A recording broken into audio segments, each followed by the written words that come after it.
वक्त हो चला है अब रिपोर्टर्स रिपोर्ट का। खबर आ रही है आगरा से, जहां ट्रैक्टर ट्रालियों द्वारा जमकर अवैध मिट्टी खनन हो रहा है और पुलिस प्रशासन मूक दर्शक बना हुआ है। लेकिन इन सब के बीच बड़ा सवाल ये उठता है कि अवैध खनन पर रोक के बावजूद भी आखिर किसके संरक्षण में यहां अवैध मिट्टी खनन हो रहा है। आपको बता दें कि शाम होते ही क्षेत्र की सड़कों पर खनन माफियाओं के ट्रैक्टर और जेसीबी गरजने लगते हैं। खनन माफियाओं के हौसले इतने बुलंद है कि पुलिस की गाड़ी के सामने होकर मिट्टी से भरे खनन माफियाओं के ट्रैक्टर ट्रॉली रोज गुजरते हैं। पूरा मामला थाना कस्बा बास क्षेत्र में रोडवेज बस स्टैंड के पास का बताया जा रहा है। खबर बहराइच से सामने आ रही है, जहां दरिया सोहरवा गांव में लेखपाल कई दिनों से किसानों को चक्कर कटवा रहे हैं, जिसके चलते किसानों में आक्रोश है। दरअसल किसान रास्ता को लेकर परेशान हैं, उन्हें खेत तक पहुंचने का भी रास्ता नहीं है। चक्रोड होने के बाद भी अभी तक किसानों के खेतों तक जाने का रास्ता नहीं बनाया गया है। कुछ दबंग चक्रोड को भी जोतकर अवैध कब्जा कर चुके हैं, जिसके कारण किसानों का धान लगाने के सीजन में खेत जाने का रास्ता बंद हो गया है। इसी मामले को लेकर ग्रामीणों ने डीएम, एसडीएम और तहसीलदार से शिकायत की। एसडीएम के आदेश की भी लेखपाल ने धज्जियां उड़ा दी। ग्रामीणों ने लेखपाल पर घूस मांगने का आरोप लगाया है।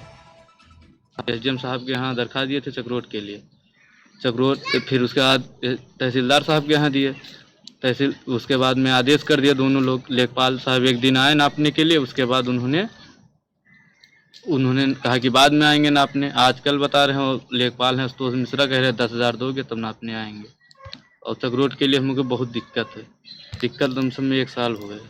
चीज़ हम लोगों की मांग है कि जल्द से जल्द लेखपाल साहब क्लियर कर जाएं, तो हम लोग अपना आवाजाही रास्ता हो जाए तो अपना धान वान लगाएं। ग्राम रसूली चक, विकासखंड चित्तौरा, जनपद बहराइच। संख्या जो दिए हैं हमारा 15 और 16 और 20 के बीच में गाटा संख्या 16 जो चक्रोड है, गांव सा सोहरवा से सीधे यहाँ रसूली चक दरिया नाला में मिला हुआ है, जिसको लेखपाल एसडीएम साहब को चक्रोड नापने के लिए हम लोगों ने दिनांक 24/5/2022 को एवं तहसीलदार महोदय को 30/5/2022 को प्रार्थना पत्र दिया।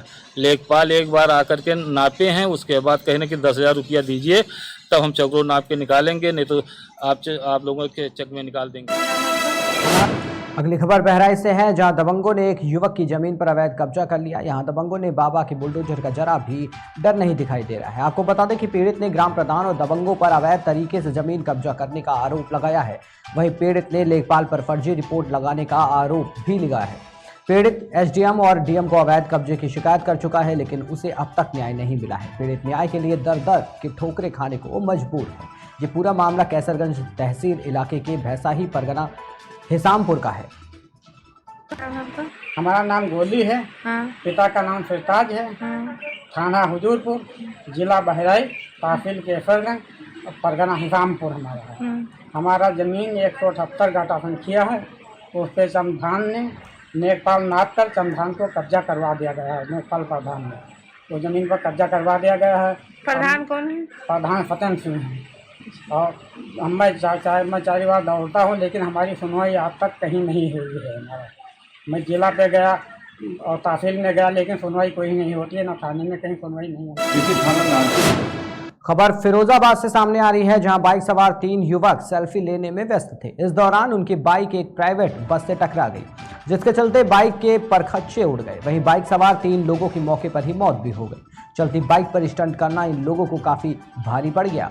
ये घटना थाना नारकी क्षेत्र के कोटला फरीहा रोड की बताई जा रही है। देखिए, थाना नारकी क्षेत्र में कोटला कस्बे से आगे बढ़ के फरीहा की तरफ जाने वाले सड़क पे बस और एक बाइक की टक्कर हो जाने से 3 नवयुवकों की मृत्यु हो गई है। और इसमें जो बस है, बस को कब्जे में ले लिया गया है। ड्राइवर मौके से फरार हो गया है, उसकी तलाश जारी है। पंचायतनामा की कार्रवाई की जा रही है और पंचायतनामा पोस्टमार्टम करा के आवश्यक विधि कार्रवाई। खबर आगरा से सामने आ रही है, जहां मितावली बरहन रोड पर एक फिश फार्म हाउस के उद्घाटन समारोह में केंद्रीय मंत्री एसपी सिंह बघेल और एतमादपुर विधानसभा क्षेत्र विधायक पहुंचे।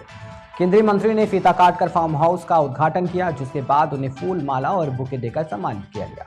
साथ ही केंद्रीय मंत्री को एक चांदी का मुकुट पहनाकर उनका सम्मान भी किया गया। कार्यक्रम में शहर के तमाम पदाधिकारी भी मौजूद रहे।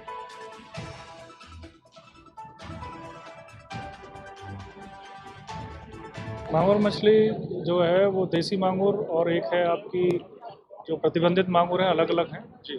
और दोनों ही हमारी जो है वो ओमनीवोरस हैं और वो हर्पेसिव खाती हैं। तो कार्निवोरस में भी है, वो जो हमारी मांगुर है, जो प्रतिबंधित मछली है थाई मांगुर, वो प्रतिबंधित है, वो मांसाहारी मछली है। किसान अपनी आय को दोगुनी परंपरागत खेती से नहीं कर सकता है, बल्कि पशुपालन के द्वारा, मछली पालन के द्वारा, सुगर पालन के द्वारा, मधुमक्खी पालन के द्वारा, ऑर्गेनिक खेती के द्वारा, ड्रिप इरिगेशन का इस्तेमाल करके, स्प्रिंकलर इरिगेशन का इस्तेमाल, औषधि खेती के द्वारा और ऑर्गेनिक खेती के द्वारा हम अपनी आय को दोगुना कर सकते हैं। मैं श्री RS राठौर का धन्यवाद देना चाहूँगा कि हमारे इलाके में परंपरागत खेती से अलावा एक नया प्रयोग किया है। मेरी शुभकामनाएं। मांगुर मछली